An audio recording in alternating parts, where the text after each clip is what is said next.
Welcome back to the channel. Thanks so much for checking out this video. I really do appreciate it. First, I want to give a quick shout out to all of you. We've actually, I believe, just hit 6,600. The previous video, I said how close we were to 6,500, and I think I had like 118 or something like that of you subscribed to the channel just from that video when I mentioned we were that close. So thank you, thank you, thank you. I really do appreciate it. And again, of course, thank you to all of you who have already subscribed in the past that made this channel grow and become what it is becoming. So I really do appreciate it. Also, a couple of things real quick before we dive into this, but oh man, for those who haven't figured it out yet, I can be very sarcastic. I can be very tongue in cheek with some of the things I say.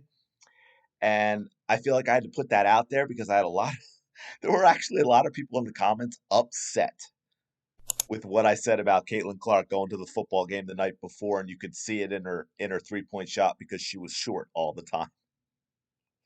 I mean, I didn't know. I was laughing as I was saying it. I don't know how else to make that more obvious that it was, a little bit of sarcasm, there. But so let's not get offended by it. If you take everything I say literally to get offended by it, it would get exhausting for you, absolutely exhausting for you. And to that point, I also had someone say that they enjoyed my videos, and so thank you for that. And I'm not putting it on the screen or calling out a username because that's not the point. And they did thank me and they like my content, but they also said that they would like to share my videos with women they know, but they can't because of the name of the channel. For those that don't know, because I still haven't gotten around to a welcome video yet, Chicks Dig Scars Sports Podcast. Chicks Dig Scars comes from a movie quote from one of my favorite. It's actually not a great movie, but I love it. So, I mean, I guess if you want to call it a guilty pleasure, from man, like 20 years ago, 20, maybe even more than that now, Keanu Reeves played a quarterback in a movie called The Replacements. It was a sports comedy. They were the scabs while the professional players were on strike.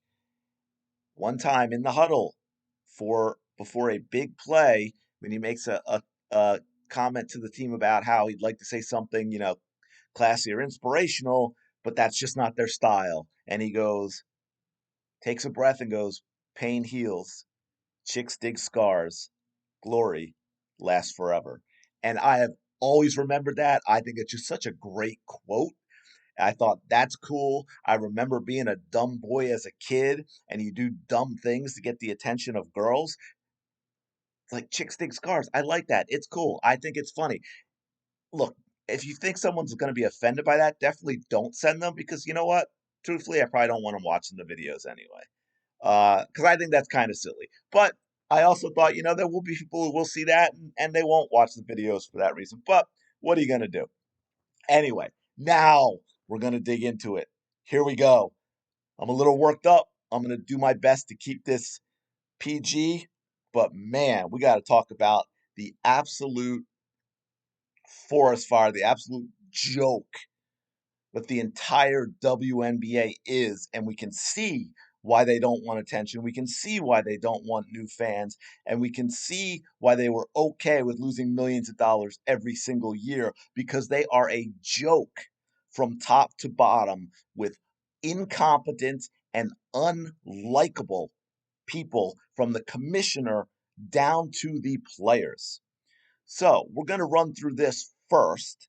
This is the end of the um, game, Seattle, Indiana, last night. We're dribbling out the clock here. So the game is going on. I'll just fast forward. Now you can see where I'm going to start this. We've got the game going on. I want to make you can't hear anything, so I'll keep the sound off because they like to copyright stuff, especially with audio. So you can see the Seattle coach kind of in the upper right coming over to the Indiana bench. And we're going to play this a little bit. So she's walking over. Now the game's going on, right? And look at her. She's getting in her face. She's pointing.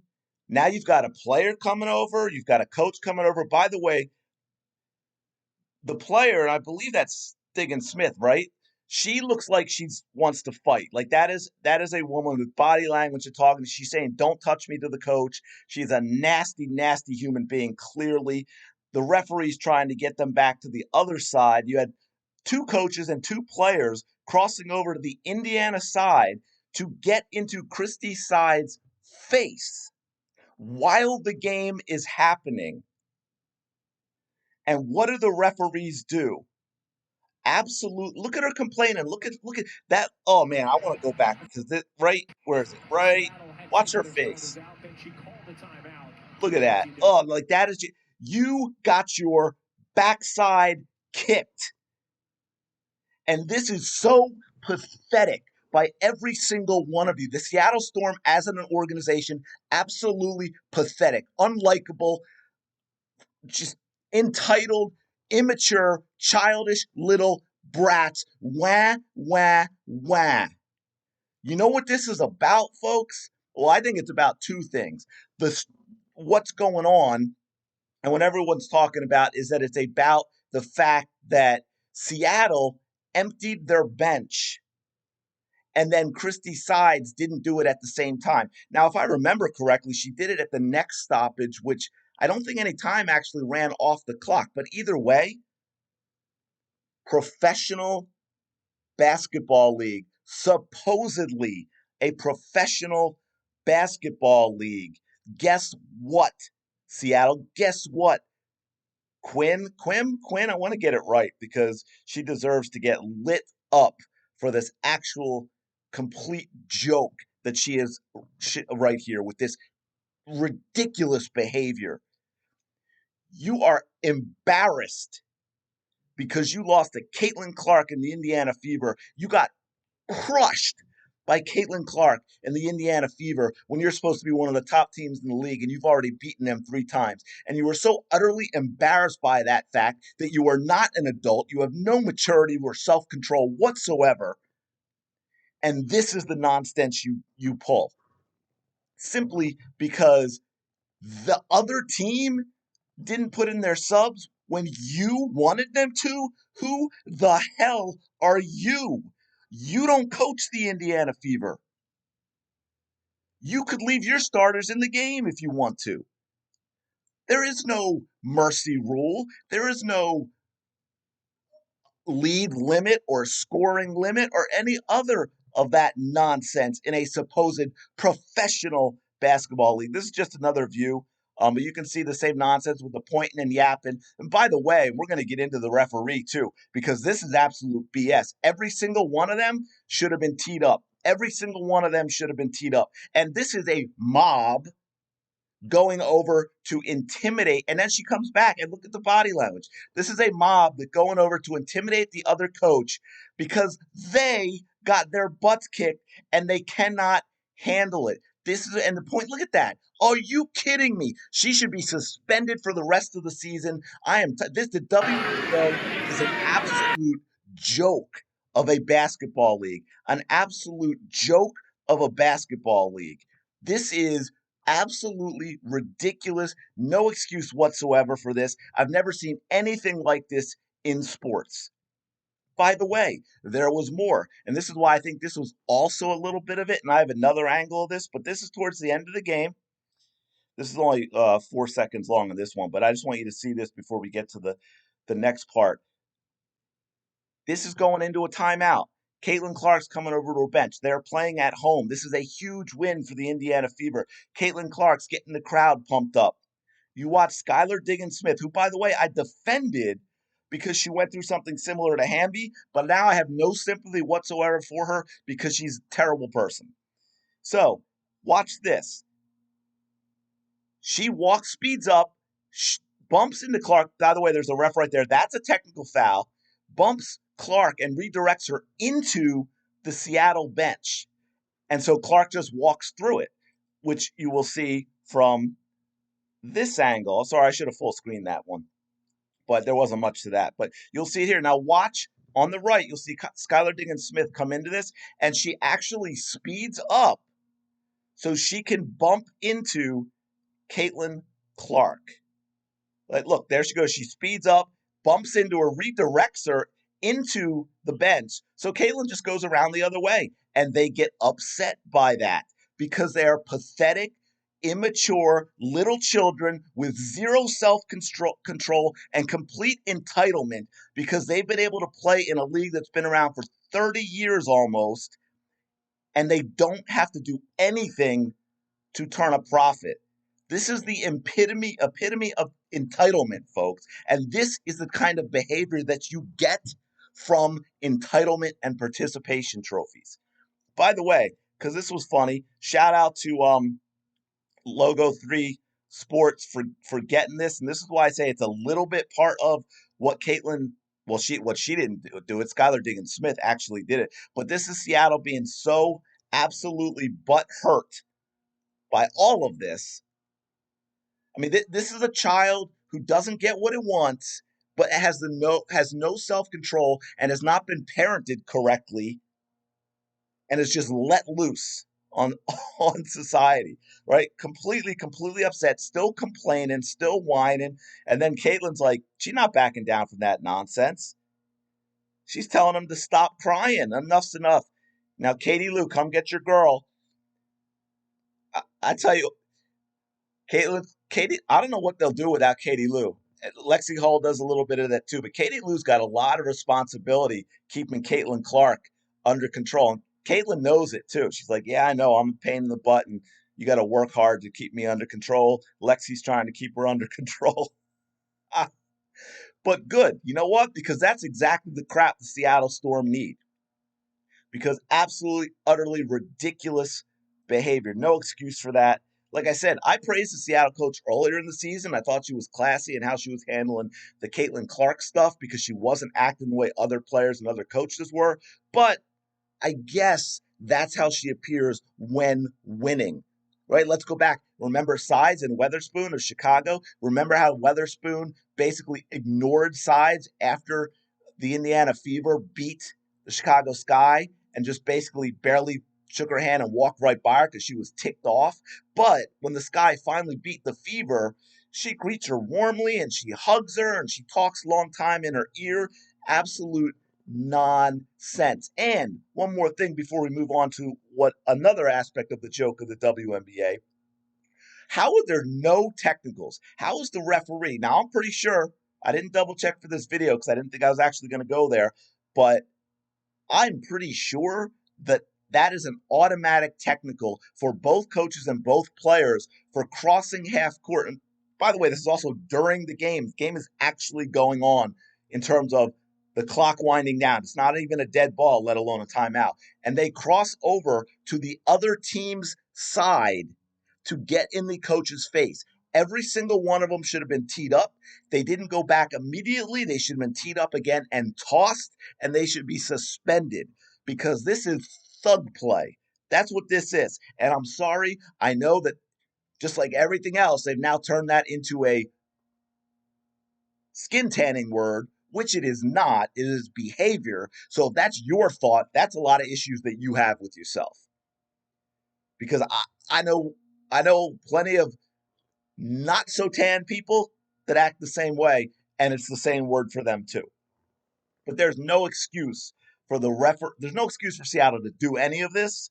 Pathetic, disgusting, and there's no excuse for the referee not to give them consequences, which makes this even worse. Because, and I showed you in the video last night as well, but I'm on a roll, and this plays into this theme. So, Caitlin Clark, this ball is the Fever basketball right now. Okay, so there's nothing that she's upset about in terms of the referee of the call. She missed a shot down the other end. She's frustrated by missing that open shot. There's no Seattle player around. There's no referee around. I mean, the referee's behind Aaliyah Boston, but like not Caitlin Clark's not interacting with the referee. She does that, and guess what, folks? She got teed up for that, which is a big deal for Indiana and their playoff push because I believe two more, and she's actually going to face a suspension. Kennedy Carter, not suspended for criminal assault on Caitlin Clark. Angel Reese, not suspended for trying to take off Caitlin Clark's head, the Indiana players like Skylar Diggins-Smith, first of all, for the speed up and shoulder bump into Caitlin Clark. No technical foul. By the way, there was a referee right there.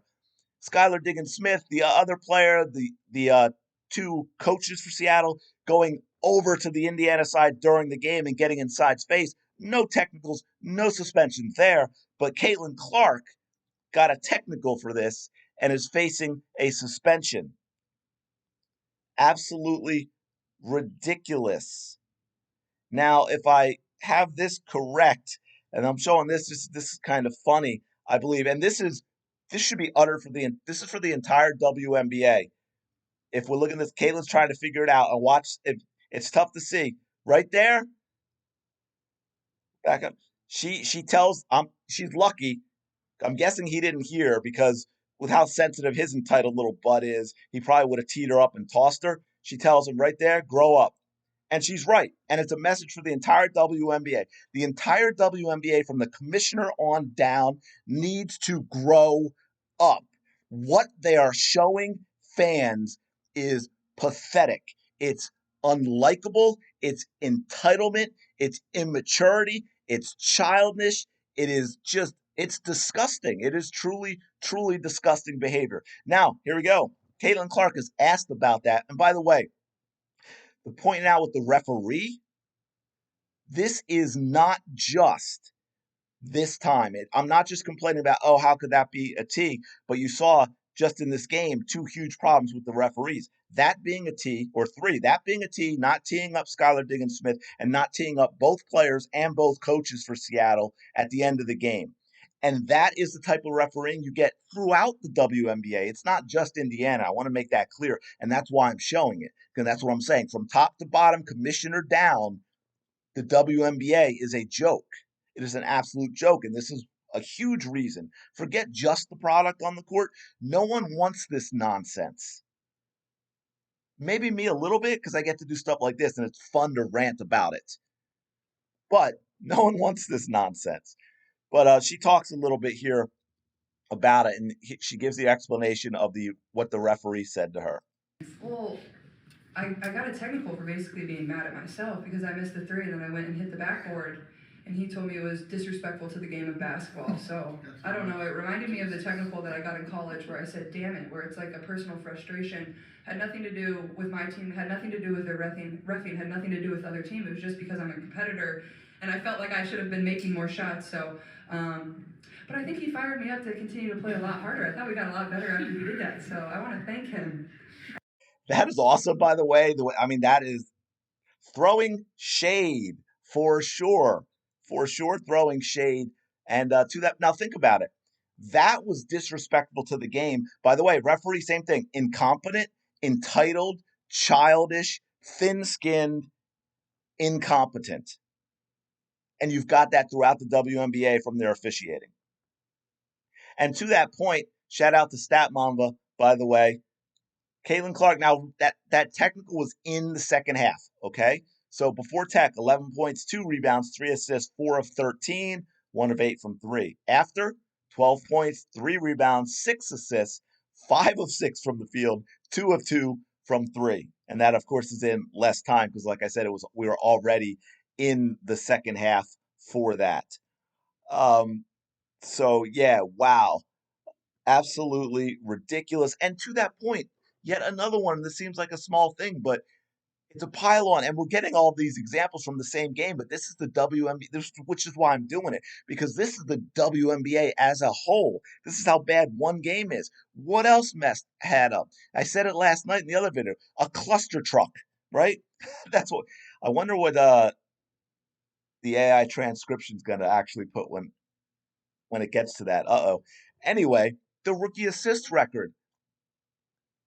It seems like no one actually knows officially what it is, and you'd have to go back through an entire career and count them up again because we were told she broke it on the pass in the first half and the long court pass to Lexi Hull for the layup, and then it was no, wait a minute, it's on the long pass in the second half to Kelsey Mitchell for a layup because multiple sources given different numbers. How and on top of that, how do you not have that cleared up before this game when you know she's going to break it this game? The WNBA literally can't keep track of the simplest of stats for their league.